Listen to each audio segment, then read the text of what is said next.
안녕하세요. 수박겉핥기입니다. 오늘 다룰 주제는 헤로도토스의 역사 제1권, 그 중에서도 리디아의 마지막 왕 크로이소스의 몰락과 그 서사를 둘러싼 폴리스 세계의 구조적 교차성입니다. 부와 권력의 정점에선 군주가 왜 몰락했는가?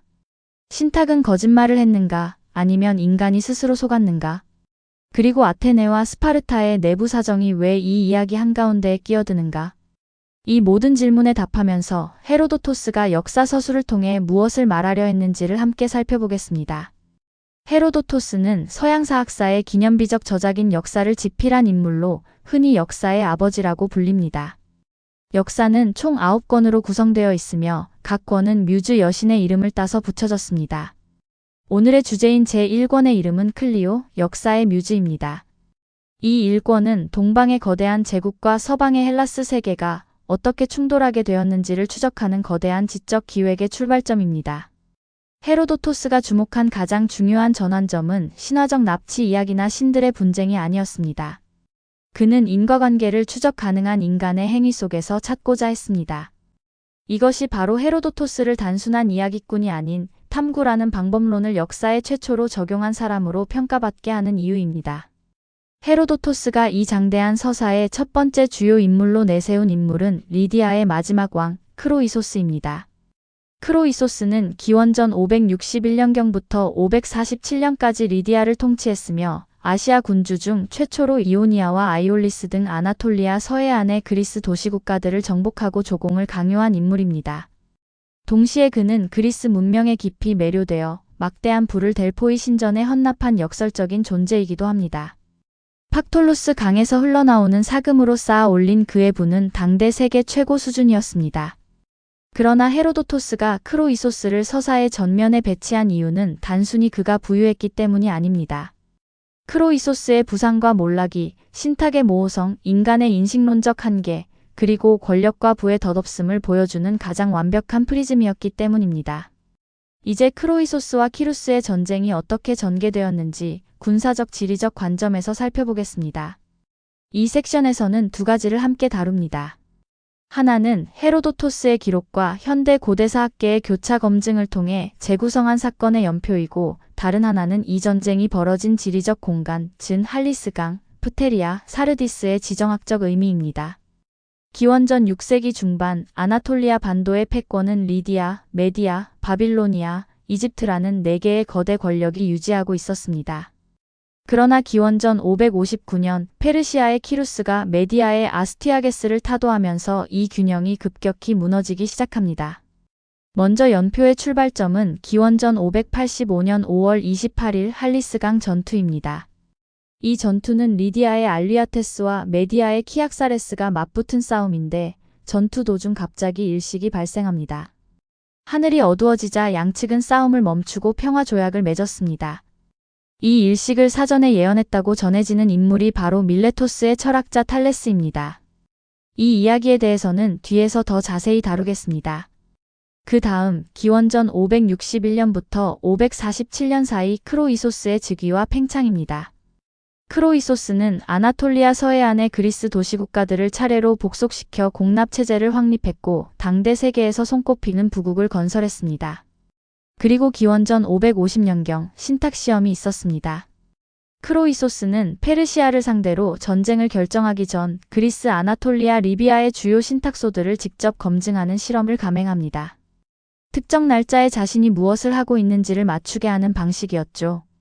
이 실험에서 델포이가 가장 정확하다고 판단한 크로이소스는 전례 없는 규모의 황금을 봉헌하며 델포이의 환심을 샀습니다.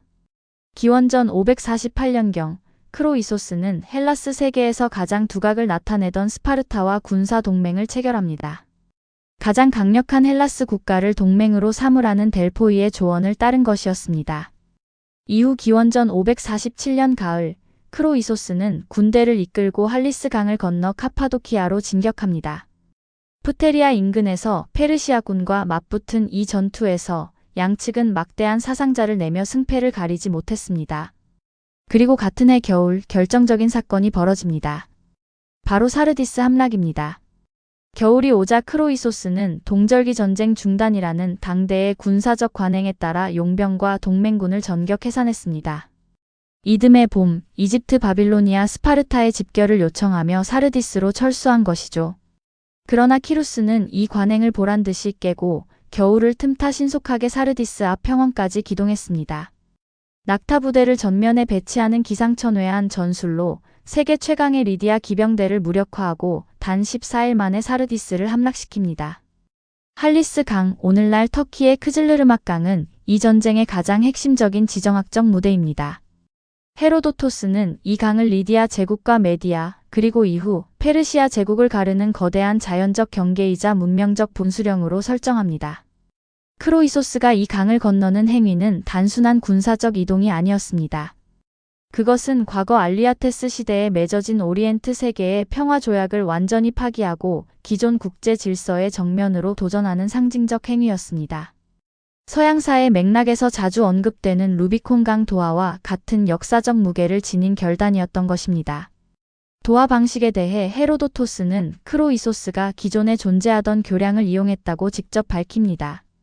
그러나 동시에 당시 헬라스인들 사이에서는 탈레스가 초승달 모양의 수로를 파서 강물을 우회시켜 수위를 낮추었다는 전승이 지배적으로 퍼져 있었다고 소개합니다.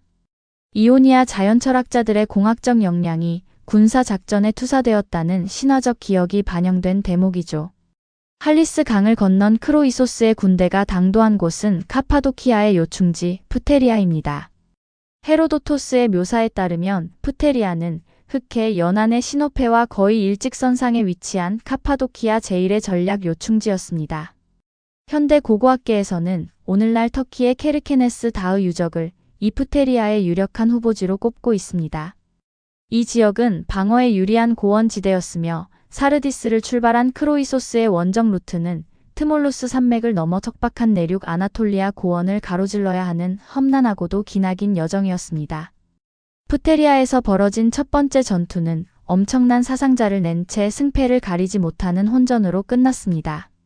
이 결과를 본 크로이소스는 페르시아군이 수적으로 열세라 판단하고 사르디스로 철수를 결정했는데 이것이 바로 그의 가장 치명적인 오판이 됩니다. 리디아 제국의 수도 사르디스는 헤르무스 평원의 끝자락이자 트몰루스 산기슭에 위치한 천혜의 요새였습니다. 팍톨루스 강이 사금이 가져다준 막대한 부로 쌓아 올린 이 도시는 폭 20m에 달하는 거대한 방어 성벽과 가파른 지형이 결합되어 당대 세계에서 가장 난공불락의 장소로 명성이 높았습니다. 크로이소스가 프테리아 전투 직후 어떠한 추격도 예상하지 못한 채 사르디스로 돌아와 군대를 해산한 것은 바로 이 사르디스의 방어력에 대한 절대적인 과신에서 비롯된 판단이었습니다. 이 도시는 함락되지 않을 것이라는 믿음이 있었기 때문입니다. 그러나 그것이 착각이었음은 14일 만에 이 난공불락의 요새가 함락되면서 바로 드러나게 됩니다. 키루스는 동절기 전쟁 중단이라는 당대의 상식을 정면으로 거부하고 겨울에 신속하게 사르디스 앞 평원까지 기동합니다. 이것이 첫 번째 결정적 요소, 키루스의 기습입니다. 두 번째 요소는 기상천외한 낙타 부대입니다. 키루스는 짐수레를 끄는 낙타들을 전투 대형의 전면에 배치했습니다. 세계 최고 수준을 자랑하던 리디아 기병대의 말들은 낙타의 낯선 냄새와 모습에 공포에 질려 통제 불능 상태에 빠졌고 이는 사르디스 앞 평행한 지형을 역이용한 탁월한 심리전이자 지형 전술이었습니다. 세 번째 요소는 성벽의 틈새 침투입니다. 기병대가 무너진 리디아군은 성벽 안으로 피신하여 공성전에 돌입했지만 키루스의 군대는 아크로폴리스의 가장 가파른 절벽, 즉 너무 험해서 방어군도 방치해 두었던 바로 그 구간을 통해 침투했습니다. 그리고 공성전 시작 14일 만에 난공불락이라 믿었던 사르디스는 함락됩니다. 사르디스의 함락은 단순히 한 부유한 도시의 몰락이 아니었습니다. 에게해와 내륙 아나톨리아를 잇는 지정학적 요충지가 페르시아의 수중에 넘어갔음을 의미하며 이후 이오니아 반란과 페르시아 전쟁의 역사적 전환점이 되었습니다. 그런데 헤로도토스의 서술은 크로이소스가 전쟁 동맹을 찾는 과정에서 갑자기 방향을 틉니다. 아테네와 스파르타의 내부 사정을 장문으로 설명하기 시작하는 것이죠. 이것을 학계에서는 디그레션, 즉 여담 또는 일탈적 서술이라고 부릅니다. 헤로도토스의 역사는 이런 디그레션으로 가득 차 있는데 이것은 단순히 독자의 흥미를 끌기 위한 잡담이 아닙니다. 메인 서사와 정교하게 맞물려 작동하는 구조적 장치입니다. 이 섹션에서는 아테네의 참주정과 스파르타의 에우노미아, 그리고 챔피언 전투가 크로이소스의 이야기와 어떤 주제적 연결을 갖는지 살펴보겠습니다. 크로이소스가 동맹을 탐색하던 시점에 아테네는 페이시스트라토스의 참주정 하에 놓여 있었습니다. 헤로도토스는 아테네의 메가클레스 파벌과 리쿠르고스 파벌이 끊임없이 대립하는 상황 속에서 페이시스트라토스가 어떻게 3번에 걸쳐 권력을 장악하고 상실하기를 반복했는지를 상세히 서술합니다. 그는 용병과 계략을 동원해 결국 권력을 공고히 했지만 아테네 내부는 파벌 투쟁으로 피폐해진 상태였습니다. 헤로도토스가 이 디그레션을 집어넣은 이유는 명확합니다. 첫째, 왜 크로이소스가 아테네가 아닌 스파르타를 최종 군사 동맹국으로 선택했는지를 설명하기 위해서입니다. 내전과 파벌 분열로 국력이 피폐해진 아테네는 아나톨리아 내륙의 원정에 동원될 군사적 여력이 없었습니다. 둘째로, 이 억눌린 아테네는 훗날 클레이스테네스의 개혁 이후 민주정을 확립하고 이세고리아, 즉 평등한 발언권을 바탕으로 급속히 팽창하는 아테네와 극적인 대비를 이루게 됩니다. 헤로도토스는 자유와 평등이 국가의 역량에 어떤 영향을 미치는지를 이 참주정 시대 아테네를 통해 역설적으로 보여주고 있는 것입니다. 이 구도를 좀 더 넓게 보면 헤로도토스의 역사 철학적 통찰이 드러납니다. 첫째, 분열의 묘사는 크로이소스가 왜 아테네 대신 스파르타를 선택했는지를 논리적으로 설명해 줍니다. 참주정 아래 파벌로 쪼개진 국가는 외부의 위협에 결집할 수 없다는 것입니다. 둘째, 헤로도토스는 이 장면을 통해 민주정과의 대조를 의도합니다. 클레이스테네스 개혁 이후 아테네가 어떻게 변화하는지를 독자가 이미 알고 있다는 전제하에 지금의 약하고 분열된 아테네를 의도적으로 배치함으로써 그 극적 반전을 더욱 강조하는 것입니다. 셋째, 헤로도토스의 통찰은 자유와 평등, 즉 이세고리아가 국가의 역량에 얼마나 결정적인 영향을 미치는가입니다. 이는 단순한 이념적 주장이 아니라 역사적 비교를 통해 도출된 경험적 관찰입니다. 반면 스파르타에 대한 헤로도토스의 디그레션은 전혀 다른 양상을 보입니다. 크로이소스가 파악한 스파르타는 리쿠르고스가 델포이 신탁의 계시를 받아 시행한 입법 개혁을 통해 무질서를 극복하고 훌륭한 법률 체제인 에우노미아를 확립한 강력한 군사 강대국이었습니다. 스파르타는 테게아와의 오랜 전쟁에서 승리하고 주변국들을 압도하며 펠로폰네소스 반도의 절대적인 패자로 군림하고 있었습니다. 크로이소스가 헬라스 세계에서 가장 강력한 동맹으로 스파르타를 선택한 것은 이 때문입니다. 그러나 헤로도토스의 서술은 여기서 멈추지 않습니다. 강력하고 번영하는 스파르타가 보여주는 또 다른 측면, 즉 오만함과 신탁의 함정에 대한 이야기가 이어집니다. 번영에 취한 스파르타는 테게아와의 전쟁에서 승리한 후 아르카디아 전체를 정복하려는 야심을 품었습니다. 그들은 델포이에 신탁을 물었고 신탁은 이렇게 답했습니다. 아르카디아 전체를 정복하는 것은 불가능하다. 하지만 테게아를 춤추게 해주겠다. 스파르타인들은 이 모호한 신탁을 승리의 약속으로 오독했습니다. 당연히 적들이 공포에 떨며 춤을 출 것이라 믿고 포승주를 지참한 채 출정했습니다. 그러나 결과는 정반대였습니다. 스파르타는 참패하여 오히려 자신들이 가져간 그 포승줄에 묶여 노예가 되는 역설을 경험하게 됩니다. 헤로도토스가 이 일화를 크로이소스 서사 안에 배치한 것은 결코 우연이 아닙니다. 신탁을 자의적으로 해석하고 타국을 무리하게 침공하다 파멸한 스파르타의 이야기는 뒤이어 펼쳐질 크로이소스의 행보를 그대로 예고하는 서사적 장치입니다. 신탁의 모호성은 그것을 듣는 자의 욕망을 통해 작동한다는 헤로도토스의 날카로운 통찰이 담겨 있습니다. 크로이소스가 사르디스 함락의 위기 속에서 스파르타의 구원을 요청하던 바로 그 순간 펠로폰네소스에서는 무엇이 벌어지고 있었을까요? 스파르타와 아르고스는 튀레아 땅을 두고 전면전 대신 기이한 방식의 대결을 택합니다. 양국에서 각각 300명의 전사를 선발해 결투로 승패를 가리는 이른바 챔피언 전투, 배틀 오브 챔피언즈였습니다. 결과는 처참했습니다. 양측 모두 단 2~3명만 살아남는 참극이 벌어졌습니다. 그리고 각자 자국이 이겼다고 주장하면서 다시 전면전이 벌어졌고 거기서 또 수많은 생명이 희생되었습니다.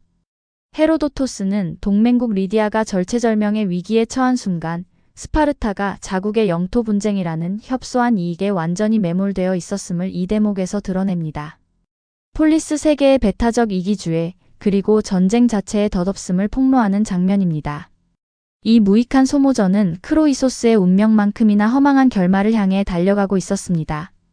헤로도토스는 역사 1.5.3에서 이렇게 말합니다. 과거에 위대했던 도시가 지금은 작아졌고 지금 위대한 도시는 과거에 작았다. 이것이 바로 헤로도토스의 역사 철학을 관통하는 핵심 명제입니다. 인간의 번영은 결코 한 곳에 영원히 머물지 않는다는 것. 크로이소스의 서사는 이 명제를 가장 극적으로 구현한 사례입니다. 당대 세계에서 가장 부유하고 강력하다고 여겨진 군주가 한 세대도 지나지 않아 적국의 포로가 되어 장작더미 위에 묶이는 신세가 됩니다. 아테네는 분열과 압제의 시대에서 민주정의 번영으로, 스파르타는 에우노미아의 절정에서 오만함의 함정으로, 그리고 리디아는 세계 최고의 부국에서 페르시아의 속주로. 헤로도토스는 이 모든 변전을 기록하면서 자신이 살아가던 시대의 아테네 제국주의에도 동일한 경고를 던지고 있었을 것입니다. 다음 섹션에서는 크로이소스의 몰락 원인을 헤로도토스가 어떻게 평가하는지를 분석합니다. 헤로도토스는 신적 결정론에 전적으로 의존하지 않습니다. 신탁은 분명히 작동하지만 파국의 핵심 원인은 크로이소스 본인의 전략적 오판과 철저히 자기 중심적인 정보 해석, 즉 고대 비극에서 일컫는 하마르티아, 인식론적 노류와 오만에 있다고 봅니다. 산다니스의 경고, 델포이 신탁의 자의적 해석, 그리고 군대 해산이라는 세 가지 치명적 실패를 차례로 살펴보겠습니다. 카파도키아 원정을 앞두고 리디아의 현자 산다니스는 크로이소스에게 직언을 던집니다. 페르시아 사람들은 거친 가죽 바지를 입고 포도주 대신 우물물을 마시며 달콤한 무와 과도 없이 척박하게 살아가는 자들입니다. 우리가 이들을 상대로 이긴다 해도 빼앗을 것이 없습니다. 그러나 단 한 번이라도 진다면 그들은 우리의 풍요로운 것들을 맛보고 결코 놓으려 하지 않을 것입니다. 승리해도 얻을 것이 없으나 한 번이라도 패배하면 모든 것을 잃게 됩니다. 이것은 단순한 겁주기가 아니라 철저한 현실주의적 분석입니다. 풍요로운 문명 국가가 가난하고 야성적인 국가를 침공할 때 발생하는 지정학적 비대칭성을 정확히 짚어낸 것입니다. 그러나 크로이소스는 이 경고를 무시했습니다. 물질적 풍요가 곧 군사적 우위라는 착각, 그리고 상대방이 가진 결핍의 에너지가 얼마나 강력한 투쟁력으로 전환될 수 있는지에 대한 철저한 무지가 그의 첫 번째 실패였습니다. 크로이소스는 전쟁 개시 여부를 델포이에 물었고 다음과 같은 신탁을 받았습니다. 페르시아를 공격하면 대제국을 멸망시킬 것이다. 크로이소스는 이 신탁을 듣고 환호했습니다. 자신이 페르시아의 대제국을 멸망시킬 것이라 확신한 것이죠. 그러나 헤로도토스의 평가는 냉철합니다. 멸망시킬 대제국이 어느 제국인지 크로이소스는 끝까지 반문하지 않았다. 이것이 바로 인식론적 오만, 즉 하마르티아의 핵심입니다. 사르디스 함락 후 패자가 된 크로이소스는 신이 자신을 배신했다며 델포이에 항의했습니다. 그러나 델포이 사제들의 답변은 단호했습니다. 신탁은 대제국이 멸망할 것이라 했지 페르시아라고 특정하지 않았다. 질문을 끝까지 던지지 않은 것은 크로이소스 본인의 잘못이다. 또한 크로이소스는 막대한 황금을 봉헌하면 신이 자신에게 유리한 답을 줄 것이라는 상업주의적 신앙관을 가지고 있었습니다. 이성적 비판력을 잃고 자신이 듣고 싶은 대로만 해석하는 확증 편향이 제국의 파멸을 초래한 것입니다. 크로이소스의 마지막 치명적 실패는 프테리아 전투 직후의 상황 판단에서 드러납니다. 무승부로 끝난 전투 이후 크로이소스는 동절기에는 전쟁을 중단하는 당대의 군사적 관행에 따라 용병과 동맹군을 전격 해산합니다. 이듬해 봄에 다시 소집할 계획으로 사르디스로 철수한 것이죠. 키루스도 당연히 이 관행을 따를 것이라 맹신했기 때문입니다. 그러나 초원과 산악의 험난한 환경에서 단련된 키루스는 이 예측을 정면으로 짓밟고 겨울에 기습 기동전을 감행했습니다. 헤로도토스는 이 장면을 통해 분명히 말합니다. 크로이소스의 몰락은 신의 저주가 아니라 총체적인 인간의 실패였다고. 정보의 오독, 상대방의 역동성에 대한 무지, 그리고 경직된 군사적 관성의 매몰, 이 세 가지 실패가 겹쳐진 결과였습니다. 수동적인 관행에 얽매여 스스로 주도권을 포기한 자의 필연적 귀결이었던 것입니다. 마지막 섹션에서는 이 크로이소스 서사를 둘러싼 현대 연구사의 핵심 쟁점 두 가지를 다룹니다. 하나는 탈레스의 일식 예언이 진짜 과학적 성취인가, 아니면 후대에 만들어진 신화인가의 문제입니다. 다른 하나는 화영대에서 살아남은 크로이소스가 어떻게 패자의 지혜를 담은 비극적 경고자로 재탄생하는가, 그리고 그 기억이 어떻게 정치화되었는가의 문제입니다. 기원전 585년 5월 28일 리디아와 메디아의 전투 도중 일식이 발생하여 양측이 싸움을 멈추고 평화조약을 맺었습니다. 헤로도토스는 이 일식을 탈레스가 사전에 예언했다고 기록합니다. 현대 천문학 소프트웨어와 나사의 데이터로 역추적한 결과 해당 날짜의 소아시아를 관통하는 개기일식이 실제로 발생했음이 확인되었습니다. 문제는 과연 탈레스가 어떻게 이것을 예측했는가입니다. 수용론 쪽에서는 탈레스가 바빌로니아 천문학의 핵심 관측 기록인 사로스 주기, 즉 약 18년 11일 주기로 일식이 반복되는 현상을 교류를 통해 차용하여 일식 발생 패턴을 귀납적으로 인식했을 것이라 봅니다. 스티븐 호킹과 아이작 아시모프 같은 저명한 과학자들은 이 사건을 서구 과학의 탄생이라고까지 평가했습니다. 반면 회의론 쪽에서는 정반대의 주장을 합니다. 당대 이오니아의 수학천문학 수준으로는 지구의 둥근 형태나 정확한 그림자 궤적을 계산할 수 없었으므로 특정 지역을 통과하는 일식을 예언하는 것 자체가 물리적으로 불가능했다는 것입니다. 이들은 탈레스의 일식 예언이 후대 헬라스 지식인들이 이오니아 이성주의의 우월성을 입증하기 위해 역사적 우연의 당대 최고 지식인의 이름을 덧입혀 창출한 과학적 신화일 가능성이 높다고 지적합니다. 결론적으로 일식 자체는 실제했지만 그것이 탈레스의 과학적 예측 덕분이었는지는 여전히 열린 논쟁으로 남아 있습니다. 이 이야기는 서구 과학의 기원이라는 현대적 욕망이 역사 텍스트를 어떻게 과잉 해석하게 만드는지를 보여주는 사례이기도 합니다. 사르디스가 함락된 후 크로이소스는 거대한 장작더미 위에 묶여 산채로 화형당할 위기에 처합니다. 이 장면은 헤로도토스 역사 제1권의 가장 극적인 정점입니다. 절망 속에서 크로이소스는 과거 사르디스를 방문했던 아테네의 현자 솔론이 한 말을 떠올립니다. 죽을 때까지는 살아있는 그 누구도 완전히 행복하다고 부를 수 없다. 크로이소스는 불길 앞에서 솔론의 이름을 3번 부르짖습니다. 이를 기이하게 여긴 키루스가 사연을 듣고 덧없는 권력과 인간 운명의 유한성에 깊이 감화되어 크로이소스를 구출하고 자신의 최측근 조언자로 삼습니다. 학계에서는 이 장면을 아이스킬로스 비극의 핵심 모티프인 고통을 통한 깨달음이 역사서술에 투영된 사례로 분석합니다. 오만한 제국주의적 군주가 철저한 몰락과 불길의 고통을 겪은 후에야 우주적 질서를 겸허히 수용하는 철학적 인물로 재탄생하는 것이죠. 특히 아폴론 신이 개입하여 폭우로 불을 끄는 장면은 크로이소스가 도덕적으로 결백해서가 아니라 과거 델포이 신전에 바쳤던 막대한 곡물에 대한 신의 마지막 보답이라는 분배적 정의로 해석됩니다. 크로이소스의 극적인 몰락과 생존은 당대 헬라스 세계에 거대한 심리적 충격을 안겼고 이를 소화하기 위한 기억의 정치가 다방면으로 작동했습니다.